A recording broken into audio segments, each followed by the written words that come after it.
Hey, is anyone out there? I'm just testing out the YouTube Live feature because I've never tested it before and I want to see how it works. I want to see how I interact with people. Let's see. I don't see where the comments are. Oh, that's my daughter back there. Hi, anyone here? I don't see anyone. If anyone can give a thumbs up just to know if there's a human being out there, then I might have to just like cancel this until... Oh, I see 2 thumbs up. What the? Okay, I need guidance here. Let's see all the live chat messages. People are watching. Oh wow, there's more people.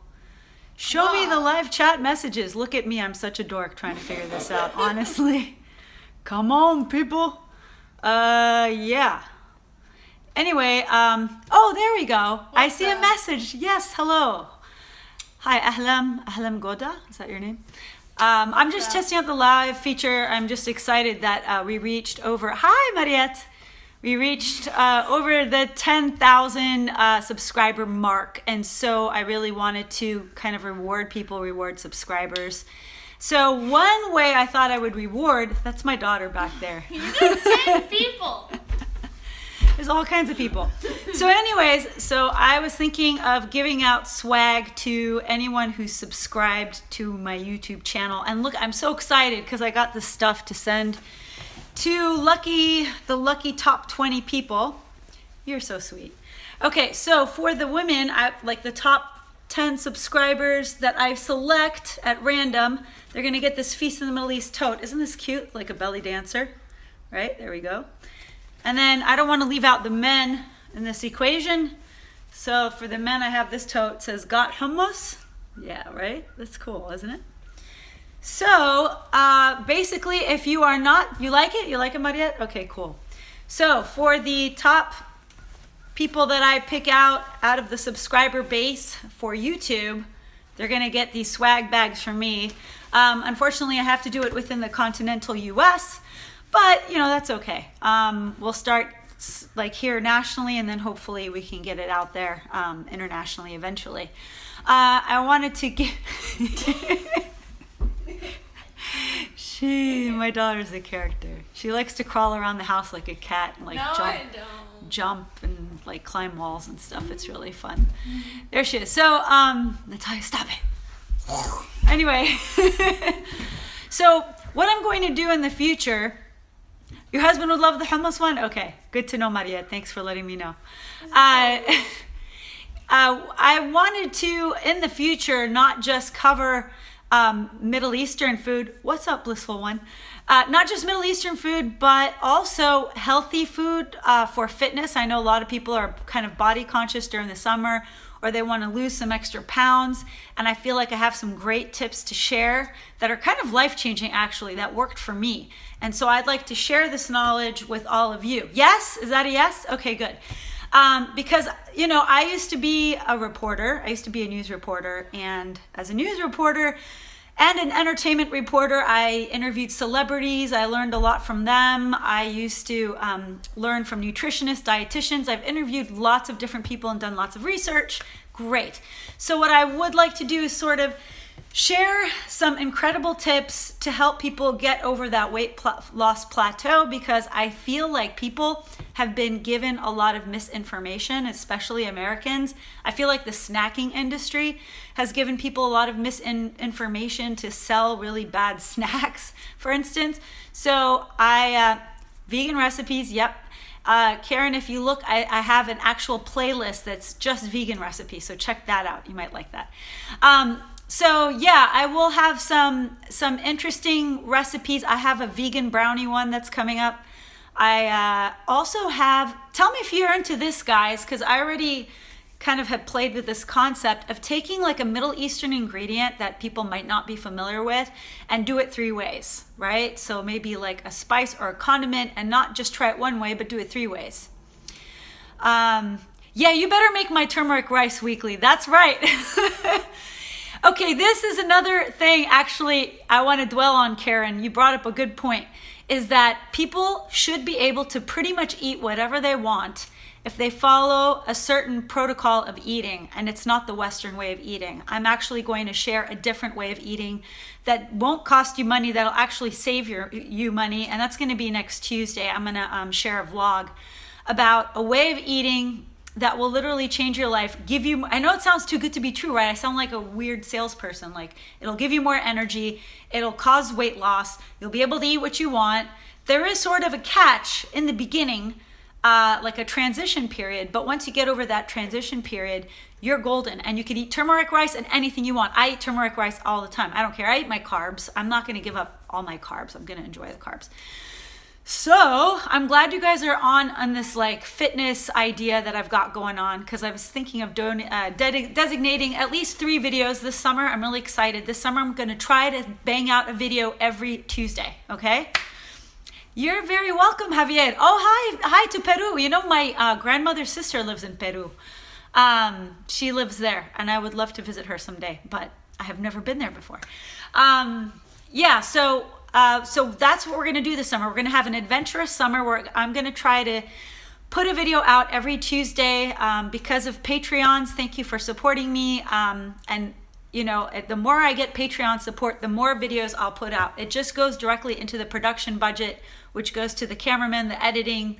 I've got a crew behind me, so it's not just me. I'm glad you like the idea of healthy eating, Catherine, because I'm totally gonna go there this summer. And it might be life-changing for some of you like it was for me. Like, I'm so excited about this life-changing plan of eating that I just have to share it with you guys, because it's really that amazing. It's extraordinary. And I can't believe that I was so just not aware of this. So anyway, so look out for that next Tuesday, and then we're going to cover some an exotic Middle Eastern ingredient done 3 ways in August. So I'm going to play around with, let's see, like do a side dish, a main dish, and a dessert, all with like that one ingredient that we'll play around with. And remember, if you subscribe, guys, you subscribe to my channel, I've got this swag. I got this for the guys, right? And I've got this for the women. I just want to thank you and for playing my videos, sharing my videos, so important to me. Basically, I started this channel because, I started this channel because I wanted to empower people. I felt like people liked Middle Eastern food, but they had to go to a restaurant to learn how to make it. And really, there are so many easy shortcut ways you can make it at home. And I wanted to empower people to not just eat Middle Eastern food, but to also eat healthfully, because Middle Eastern food is really healthy. I mean, you've got whole grains and lean proteins and olive oil and nuts and all of these good things that have helped, like, my grandparents live to a really really old age. Like my grandmother, she's 94 years old and she's still going strong. And so I feel that there's a lot of merit to this diet. And also, you know, another big reason why I want to start this channel is because I felt like Middle Eastern people were always painted with one-dimensional brush. Like, people always, when they think of the Middle East or Middle Eastern people, they think of war and violence and desperation and sadness and oppression and all of those things. And so I sort of wanted to redefine what it is to be a person from the Middle East. I am a Middle Eastern American, but when you actually go travel there and you meet people one-on-one, you see they're very hospitable, they're very friendly, they love family, they love food, they love their culture. And so I kind of wanted to redefine what it is to be a Middle Eastern person here in the United States. So you're very welcome. Oh, thank you. Yeah. I'm playing around with this live broadcast, guys. Like, you know, is it a colonial term? I don't know. It's used a lot, but I'll keep that in mind. I don't know. I'm playing around with this live TV idea. I've never done it before. I just want to see how it works. I don't even know if the quality is good. I don't know if you guys can hear me okay. I don't know. I don't even know what's going on. Yeah, so the Levant is a place that people associate with war, and I kind of just want to undo that. I don't know how much I can do as one individual, but I will try my best. And so if you guys have any questions, I'd be happy to answer them. Do you guys have any questions before I get off cam? If you have any questions, or if you have any comments of what you'd like to see in the future, I'll just like stick around for a couple minutes and see anything that you've always wanted to make that I haven't covered. Sometimes people are like, oh, you haven't made this yet. And I'm like, oh, yes, I have. Check out my playlist. So I have divided my recipes further. Oh, when are you going to get the brownies? All right, Gummy Dog. The brownies are probably going to be later in the summer because of our editing schedule. I'm eating one right now. My daughter's eating the brownies right now. Where am I from? I am American born, San Francisco, but I'm ethnically Palestinian. I've got a Sicilian great grandmother. I've got, yeah, that's pretty much it. I do have a Patreon, and I will put it in the link below. I do. In my videos, at the end of every video, I talk about my Patreon account, and no amount is too small. Like even a couple of bucks a month means a lot. Is family relationships the same in the U.S. as it is in the Middle East? I would say it's a lot different. Yeah. Yeah, a lot different, Natalia. My daughter's I like, like yeah. Well, yeah, in the Middle East, it is normal for someone to live with their parents till like they're 30. It's not like, oh, you're 18, get out of the house. They actually like for you to live with your parents as long as possible, but you are expected to chip in. So you can't just like lay around and play computers all day. Like everyone kind of chips in with chores, with cooking, with cleaning. Everyone has designated things to do. People at night like to hang out and talk to each other for hours. I mean, at least that's how it used to be. I know things are changing dramatically because people are working more, but for the most part, it's about family, family, family. Family is of utmost importance. The elderly have a huge place in the family. They're highly respected. You can never even utter like so much as a swear word in front of the elderly because it's highly disrespectful. And I used to hang out with my grandfather all the time and just ask him questions. And as he got older and I could drive, I'd drive him to places to go out to eat. And that was totally normal. Like we get so much wisdom from our elders, and I feel kind of bummed out that in the United States, I feel like the elderly are kind of tossed by the wayside or not appreciated for all of their wisdom and beauty that they have. So that's definitely different in the Middle East versus here, I would say. Here we worship the young, you know. In the United States, it's all about youth culture.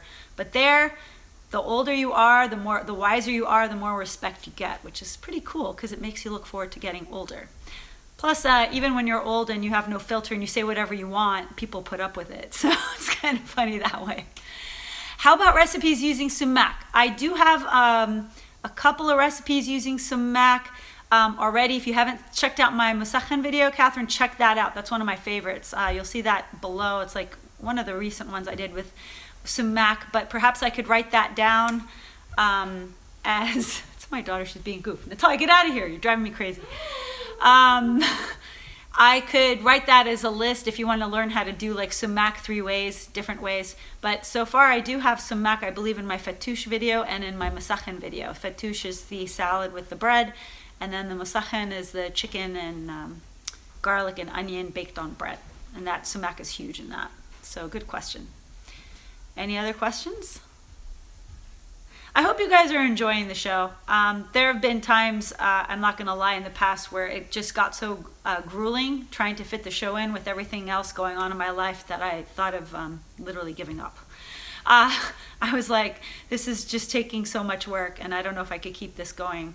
But I've managed to kind of keep it going. I wish I could keep it going more often.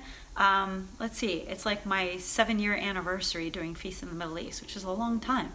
And so it'll be exciting to see where it goes. And so that's why I kind of want to branch out, not just to Middle Eastern food, but Middle Eastern culture, to health conscious, to being healthier, because I'm also a fitness instructor and I'm very passionate about fitness and health and nutrition and all that good stuff. Okay, so brownies will be coming up this summer. And please look out for my YouTube video next Tuesday. My goal is always to publish. Thank you so much, and I love your comments and support, Mariette. So I just want to keep these going. So usually Tuesday Pacific time is when I like to release the videos, and I appreciate all of you and your sweet comments. I want you to see me as like the aunt you never had or the cousin or whatever. And if you're actually from the Middle East and you know how to cook all the Middle Eastern food, there's a lot of amazing people out there that know how to cook Middle Eastern or Arabic food very, very well. And you don't feel like giving the ingredients and the breakdown to like your daughter or whatever, I'd like to be a resource. So I've been a resource for a lot of newly married couples, both men and women alike, which is awesome because I know a lot of men are also cooking. And I never see cooking as a sort of like weak domesticated thing to do. I actually see cooking as a very powerful, amazing thing to do. It's like it shows love for yourself, for your family. And I don't see cooking as a sign of weakness at all. I just think it's an awesome thing to do. And I get excited over new ingredients more so than like a handbag or a designer shirt or something. Although I do like clothes, don't get me wrong, but I really get excited about food, as you can tell. Okay, so it looks like we're out of questions. I think I've been babbling so long, but I really thank you all for subscribing and commenting, and I will see you guys next Tuesday. Okay, I hope you have a happy and safe 4th of July. All right, until next time, bye. Let's figure out this shutdown method. Woo! Okay.